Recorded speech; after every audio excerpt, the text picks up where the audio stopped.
Hello friends, मेरे channel पर आपका हार्दिक स्वागत है। आज की वीडियो हमारी है इंग्लिश रीडिंग की, जिसमें हम बहुत सारे वर्ड्स लेके आए हैं, जिसको हम एक एक करके हर एक वर्ड का उच्चारण सीखेंगे।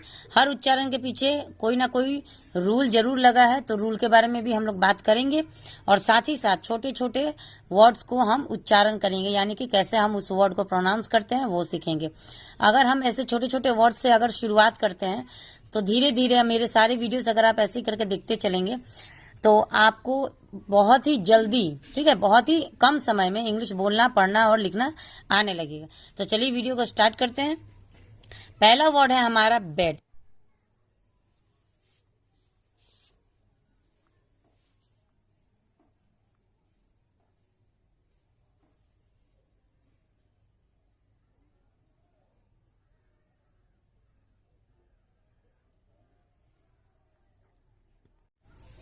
बी को हम ब पढ़ते हैं, ई को हम ए पढ़ते हैं, डी को हम ड पढ़ते हैं। तो इसको हम पढ़ेंगे बेड।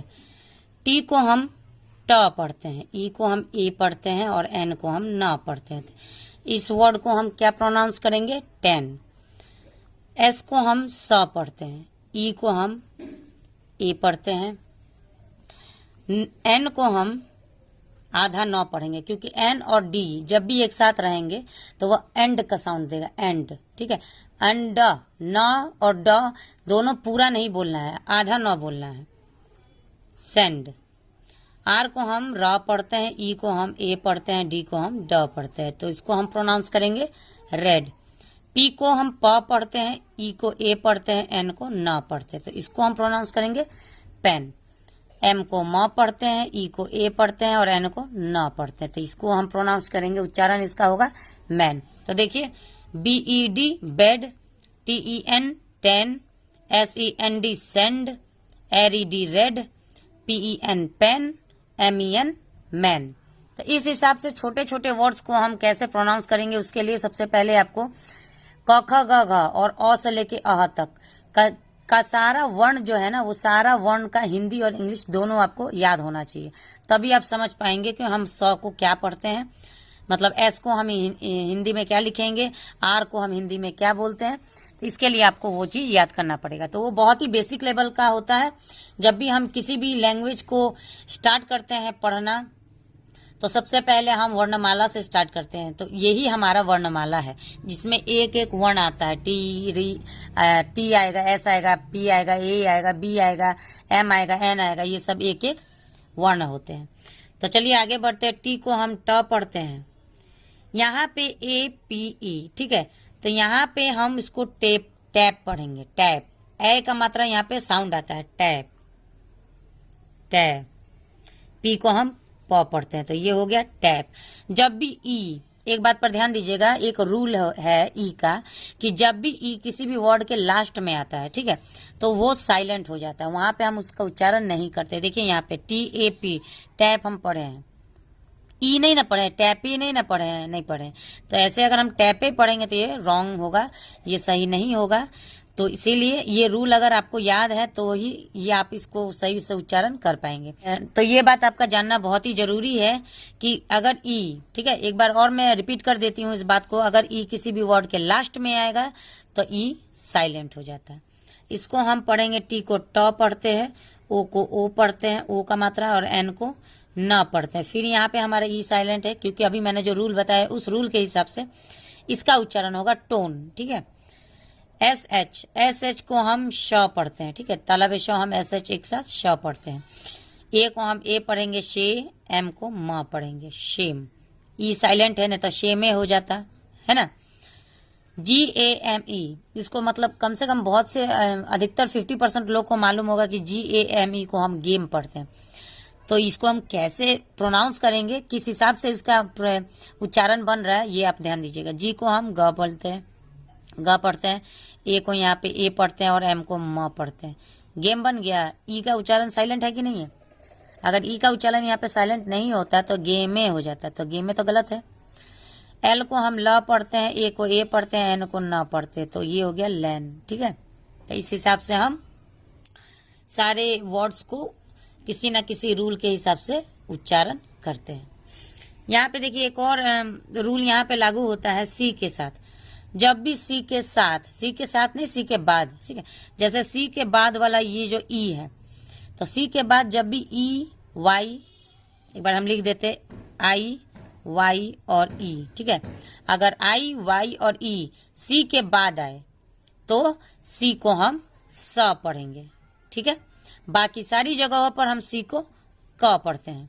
अब कैसे, एक एग्जांपल मैं बता देती हूँ। जैसे बचपन से मैंने क्या, हर सब किसी ने, आप लोगों ने भी, ठीक है, सबने पढ़ा है कि सी फॉर कैट। तो कैट का स्पेलिंग क्या होता है? CAT। तो सी के बाद वाला जो लेटर है, जिसी के बाद वाला, तो वो क्या लेटर है? ए लेटर है। तो इसीलिए हम उस वहां पे सी को क पढ़े हैं, ठीक है, CAT। तो यहाँ पे हम सी को क पढ़े हैं। लेकिन यहाँ पे सी के बाद ई लगाए तो इसको हम स पढ़ते हैं, क नहीं पढ़ते हैं। ऐसा नहीं जैसे सी से कैट होता है तो सी से कीमेंट होगा, नहीं नहीं, ये गलत होगा। सी के बाद अगर ई वाई और आई आएगा, जैसा साइकिल का स्पेलिंग CYCLE होता है, तो सी के बाद वाई है तो हम उसको स पढ़ते हैं, साइकिल पढ़ते हैं, काइकल नहीं पढ़ते हैं, ठीक है। तो सी को हम यहाँ पे CE, ठीक है, CE को हम यहाँ पे स पढ़ेंगे, स। ई को हम ई पढ़ते हैं, एम को म पढ़ते हैं, ई को यहाँ पे ए पढ़ेंगे, NT जब भी साथ में रहता है तो वहां पे भी एन आधा 9 बन जाता है, और टी को हम ट पढ़ते हैं, तो इसको हम क्या पढ़ेंगे? सीमेंट, ठीक है। सी और ई है, देखिए सी के बाद क्या है? ई है। तो ई अगर जब भी सी के बाद लगेगा तो क्या उच्चारण में साउंड आएगा? सी का स आएगा, स। ई को हम ए पढ़ेंगे, एन को न पढ़ेंगे, टी को ट पढ़ेंगे, क्योंकि एन और टी ये दोनों एक साथ आ जाता है तो ये आधा 9 बन जाता है। ट और ई आर जब एक साथ रहेगा तो र से पढ़ेंगे उसको, ठीक है। तो सेंटर। जी के साथ भी सेम प्रोसेस है, ठीक है, सेम रूल जी के साथ भी अप्लाई होता है। जब भी हम जी के साथ ई वाई और आई लगा देंगे तो जी क्या बनेगा? जौ बन जाएगा, जौ। बाकी सारे जगहों में हमने पढ़ा है जी से गौ, पढ़ा है कि नहीं पढ़ा है? के से क, के से ख, जी से गौ। तो यहाँ पे गरमन नहीं पढ़ेंगे, गरमन, ठीक है, गरमन नहीं पढ़ना है क्योंकि जी के बाद ई लगा हुआ है। तो जब भी जी के साथ और सी के साथ लास्ट उसके बाद वाला लेटर ई वाई और आई, ये 3 चीज अगर आए तो वहां पे हमारा जी ज बन जाता है, ठीक है, ज। यहाँ पे हम ज बनेंगे, ज, ग नहीं बोलेंगे, ज बोलेंगे। तो ज, ई आर को हम म पढ़ेंगे, सॉरी एम को म पढ़ेंगे और ए एन को न पढ़ेंगे। यहाँ पे हम ऐसे पढ़ते हैं, जर्मन पढ़ते हैं, ठीक है, जर्मन। फिर यहाँ पे जी के बाद ई लगा हुआ तो इसको हम पढ़ेंगे ज। ई को ए पढ़ते हैं, एन को आधा 9 पढ़ते हैं, टी को ट पढ़ते हैं, एल को ल पढ़ते हैं। तो क्या हो गया? जेंटल, ठीक है, इसको हम जेंटल बोलते हैं। ओ को ओ पढ़ते हैं, सी को सब। यहाँ पे सी को फिर क्या पढ़ना है? मुझे बार बार बोलने की जरूरत नहीं पड़ेगी। सी को क्या बोलना है? देखिए सी के बाद ई लगा हुआ है तो इसको क्या बोलना है? सा बोलना है, नहीं तो क मत बोलिएगा। ए को यहाँ पे ए पढ़ते हैं, एन को न पढ़ते हैं, ओसेन, ठीक है, ओसेन, इसको हम लोग ऐसे प्रोनाउंस करेंगे, इसका उच्चारण ओसेन होगा। आई को हम ई पढ़ते हैं, एम को म पढ़ते हैं, ए को आम पढ़ेंगे। और देखिए जी के साथ, अभी मैंने बताया था ना आपको कि जी के साथ कभी भी आई वाई और ई होगा तो उसको हम लोग ज पढ़ेंगे, बाकी जगह पे ग पढ़ेंगे। तो यहाँ पे क्या पढ़ेंगे? ज। आई का होता है ई और एन का होता है न। ई लास्ट में लगा हुआ तो ई साइलेंट हो जाएगा। कैसा भी वर्ड हो, ई अगर लास्ट में होगा तो ई साइलेंट हो जाता है। तो इसको हम पढ़ेंगे इमेजिन, ठीक है, GERM। फिर यहाँ पे इसको हम ज पढ़ेंगे। यहाँ पे र लगा हुआ है, आर के साथ एम लगा हुआ तो ये म पे ऊपर रेप लग जाएगा तो ये जर्म हो जाएगा, ठीक है। जी के साथ आई आ गया तो फिर यहाँ पे हम ज पढ़ेंगे। आई को हम ई पढ़ते हैं, एन को न पढ़ते हैं, जी को ज पढ़ते हैं, ई को पढ़ते हैं जिंजर। जी को हम यहाँ पे देखिए जी के बाद क्या लगा हुआ है? ए लगा हुआ, तो यहाँ पे क्या जी को हम ज पढ़ेंगे कि यहाँ पे हम जी को ज पढ़ेंगे कि ग पढ़ेंगे? ग पढ़ेंगे, क्योंकि आई वाई और ई तीनों में से यहाँ पे कुछ नहीं लगा तो यहाँ पे हम बोलेंगे ग। ए को हम आ पढ़ते हैं, आर को र पढ़ते हैं, एल को ल पढ़ते हैं, आई को ई पढ़ते हैं, सी को यहाँ पे क पढ़ेंगे, क्योंकि सी के बाद आई वाई ई नहीं है तो यहाँ पे हम क पढ़ेंगे। तो क्या हो गया गार्लिक, ठीक है, गार्लिक इसको हम बोलेंगे। यहाँ पे एफ को फ पढ़ेंगे, फॉरगिव, इसको हम पूरा फॉरगिव पढ़ते हैं। फॉर जी को ग पढ़ेंगे, आई को ई पढ़ेंगे, भी ई को हम भ पढ़ेंगे, क्योंकि लास्ट में ई है तो ई का तो कोई वैल्यू नहीं है, तो ये होगा फॉरगिव। डी को ड पढ़ते हैं, ई को ई पढ़ते हैं, भी को भ पढ़ते हैं, ओ को ओ पढ़ेंगे, टी को ट पढ़ेंगे। ई लास्ट में है तो ई साइलेंट है, तो डिवोट, इसको क्या पढ़ना है devote. Forgive, devote, ocean, imagine, germ, ginger, garlic. यहाँ पे एम को म पढ़ेंगे, ए को ए पढ़ेंगे, डबल एस को स पढ़ेंगे, गार्लिक को रसम कहा जाता है ना। स पढ़ेंगे, आई को ई पढ़ेंगे, भी को भ पढ़ेंगे। तो ये हो गया हमारा मैसिव। ई का हमारा कोई साउंड नहीं आएगा क्योंकि ई हमारा साइलेंट है। डी को ड पढ़ते हैं, ओ को ओ पढ़ते हैं, एन को न पढ़ते हैं, ए को ए पढ़ते हैं, टी को ट पढ़ते हैं, ये होगा डोनेट, ठीक है। ई को ई पढ़ते हैं, एम को म पढ़ते हैं, पी को प पढ़ते हैं, ई को ए पढ़ेंगे, आर को र, ओ आर को फिर र, एम्पेरर। पी को प पढ़ेंगे, तो अब पी के साथ कभी भी जब आर आता है तो प्र बन जाता है, प्र, ठीक है, प्र बन जाता है। ऐसा वाला जो निशान लगाते हैं हम उसको प्र बोलते हैं। तो पी के साथ आर आएगा तो ये वाला निशान लग जाएगा प में, तो ये बन जाएगा प्र। ए ओ को हम ओ पढ़ेंगे, टी को ट पढ़ेंगे, ई को ए पढ़ेंगे, एस टी आधा सौ ट, प्रोटेस्ट। क्या पढ़ेंगे इसको, प्रोटेस्ट। वीडियो को बहुत ध्यान से देखिएगा, अगर वीडियो को थोड़ा सा भी स्किप करिएगा तो एक एक वर्ड छूटने लगेगा और ऐसे करके आपको इंग्लिश समझ में नहीं आएगी। एक एक वर्ड बहुत इंपॉर्टेंट है आपके लिए इंग्लिश रीडिंग के लिए। बी को ब पढ़ते हैं, ई को ए पढ़ते हैं, सॉरी ई पढ़ते हैं, एच को ह पढ़ते हैं, आई को यहाँ पे आई हा पढ़ेंगे, ठीक है। आ का मात्रा यहाँ पे होगा हाई। एन को न पढ़ेंगे, डी को ड पढ़ेंगे, तो बिहाइंड। क्या होगा ये, बिहाइंड।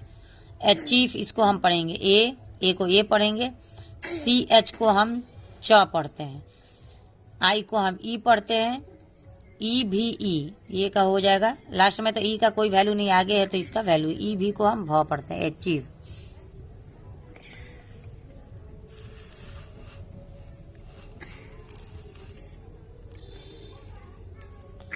आर को हम र पढ़ते हैं, ई को ई यहाँ पे पढ़ना है, ठीक है, ई पढ़ना है, सी को स पढ़ना है क्योंकि सी के बाद ई लगा हुआ है। ई आई और वाई अगर आ जाए तो स पढ़ना है। आई को ई पढ़ेंगे, भी को भ पढ़ेंगे, रिसीव। एफ को फ पढ़ेंगे, ई को ए पढ़ेंगे, एल को ल पढ़ेंगे, ल में ये ओकर लगेगा क्योंकि ओ लगा हुआ है। एन वाई को होगा एन, वाई यहाँ पे ई का मात्रा बन जाएगा तो ये हो जाएगा फेलोनी, ठीक है, फेलोनी। पी को प पढ़ेंगे, ओ को ओ पढ़ेंगे, एल को ल पढ़ेंगे, वाई यहाँ पे ई बन जाएगा। जी को ग पढ़ेंगे, आ को सॉरी ए को आ का मात्रा पढ़ेंगे, एम को म पढ़ेंगे, वाई फिर यहाँ पे ई का मात्रा बन जाएगा। तो क्या हो गया, पॉलीगामी, पॉलीगामी। पी को प पढ़ते हैं, ओ को ओ पढ़ते हैं, एल को ल पढ़ते हैं, आई को ई पढ़ते हैं, सी को स पढ़ते हैं, वाई को ई पढ़ेंगे। तो पॉलिसी, पॉलिसी इसको हम हिंदी में बोलेंगे। सी के बाद आई लगा हुआ तो इसको हम स पढ़ेंगे। सी के बाद आई लगता है तो कभी भी सी स बन जाता है, बाकी जगहों में क रहता है। मैं बार बार वीडियो में रिपीट कर रही हूँ। तो आई का मात्रा यहाँ पे ई बन जाएगा, एन को न पढ़ेंगे, ई का मात्रा यहाँ पे ए बन जाएगा, एम को म पढ़ेंगे, आ का मात्रा आ, सिनेमा। सी वाई है तो इसको स पढ़ेंगे, ठीक है। अब सी वाई और सी एच एल तो साइक्लोन, इसको हम साइक्लोन पढ़ते हैं। तो साई आधा कॉल रहेगा, ये सी के साथ एल लगा हो तो आधा क पढ़ेंगे, इसको ल पढ़ेंगे। ओ को हम ओ का मात्रा पढ़ेंगे, एन को न पढ़ेंगे, तो साइक्लोन, ठीक है। सी को हम स पढ़ेंगे, साइकिल, साई, सी को क पढ़ेंगे, एल को ल पढ़ेंगे, साइकिल। फिर यहाँ पे सी के बाद आई लगा हो तो इसको स पढ़ना है, स। आर है और सी है, सी एल को फिर क और ल, और आर को यहाँ पे हम रेफ लगा देंगे तो ये बन जाएगा सर्कल। अब यहाँ पे फिर वो मेरा एग्जाम्पल वाला आ गया वर्ड, जैसे मैंने बताया था सी के साथ अगर आई वाई और ई लगेगा तो सौ पढ़ना है, बाकी जगह पे क पढ़ना है। यहाँ पे सी के बाद ए है तो इसको हम पढ़ेंगे क। तो ए को यहाँ पे ए पढ़ते हैं और टी को ट पढ़ते हैं कैट। सी को क पढ़ना है क्योंकि ओ लगा हुआ, ओ को ओ पढ़ना है, एम को म पढ़ना है कम कम। यहाँ पे ई साइलेंट है। यहाँ पे सी को क पढ़ना है, डबल ओ रहता है तो ऊ रहता है, एल को हम ल पढ़ते हैं। इसको इस वर्ड को हम बोलेंगे कूल। कैमेल, एम को म पढ़ना है, कैमेल कैमेल। सी को क पढ़ना है, ए को ए का मात्रा पढ़ना है, के को क पढ़ना है केक। आर को र पढ़ना है, डबल ओ को ऊ का मात्रा। अब एक बात और आप लोग ध्यान दिए होंगे कि कभी भी र में ऊ का मात्रा नीचे नहीं लगता है, यहीं पे लगता है, ठीक है, यहीं पे ऊ का मात्रा लगता है, यहीं पे ऊ का मात्रा लग जाता है। और एम को म पढ़ेंगे तो ये बन गया रूम। एम का हो जाएगा म में ऊ का मात्रा, और एन का हो जाएगा न मून। एन का हो गया न में ऊ का मात्रा और एन नून। आर का हो गया र में ऊ का मात्रा और टी का होता है ट रूट। बी को होता है ब में ऊ का मात्रा, टी का होता है ट बूट।